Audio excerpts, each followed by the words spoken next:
പ്രിയമുള്ള പ്രേക്ഷകരെ, നാം ഇവിടെ ജ്യോതിഷ യോഗങ്ങളെക്കുറിച്ച് ചർച്ച ചെയ്യുന്നു. അടുത്തതായി നാം ചർച്ച ചെയ്യുന്ന യോഗം ശകടയോഗമാകുന്നു. ശകടം എന്നാൽ നിങ്ങൾക്ക് കേൾക്കുമ്പോൾ തന്നെ മനസ്സിലാകും. ചക്രയോഗം, ചക്രങ്ങളുടെ യോഗം, ശകടയോഗം. ശകടം എന്നാൽ വാഹനത്തിൻ്റെ ചക്രം. നിങ്ങൾ മനസ്സിലാക്കുക, ചക്രം എങ്ങനെയാണ് സഞ്ചരിക്കുന്നത്? അത് ഉയർന്നും താഴ്ന്നും സഞ്ചരിക്കുന്നു. നീചേർ ഗച്ഛത്യുപരിജ ദശ ചക്രനേമി ക്രമേണ എന്ന് പറഞ്ഞിട്ടുണ്ട് നമ്മുടെ മഹാകവി. സൈക്കിൾ ചക്രം പോലെ ജീവിതം ഉയർന്നും താഴ്ന്നും പോകും.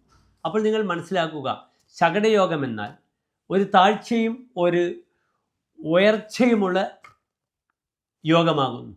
ഈ ശകടയോഗത്തിൻ്റെ ഫലം ആചാര്യൻ ഇപ്രകാരം പറഞ്ഞിരിക്കുന്നു: ക്വചിത് ക്വചിത് ഭാഗ്യപരിച്യുത പുനഃപുനഃ സർവമുപേതി ഭാഗ്യം. ലോകപ്രസിദ്ധോ പരിഹാര്യമന്തശല്യം പ്രസന്ന ശകടേ അതിദുഃഖീ. എന്താണ് ശകടയോഗം?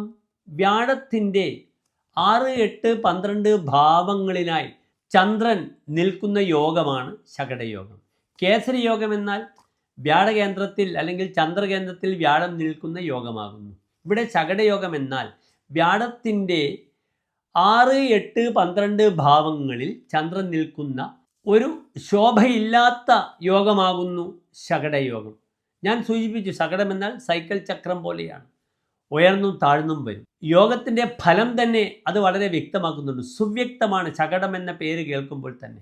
ഇവിടെ വ്യാഴത്തിൻ്റെ 6, 8, 12 ഭാവങ്ങൾ. ജ്യോതിഷത്തിലെ ഏറ്റവും ദോഷപ്പെട്ട ഭാവങ്ങളാണ് ഷഷ്ടം, ദ്വാദശം, അഷ്ടമം. 6, 12, 8 ഭാവങ്ങൾ. ഈ ഭാവങ്ങളിൽ വ്യാഴം നിന്നാലാണ് ശകട യോഗം. എന്താണ് അതിൻ്റെ ഫലമെന്ന് ഞാനിപ്പോൾ നിങ്ങൾക്ക് കേൾപ്പിച്ചു. ക്വചിത് ക്വചിത് ഭാഗ്യപരിച്യുത, ഇടയ്ക്കിടയ്ക്ക് മാറി മാറി ഭാഗ്യങ്ങൾ ഇങ്ങനെ നഷ്ടപ്പെടുക.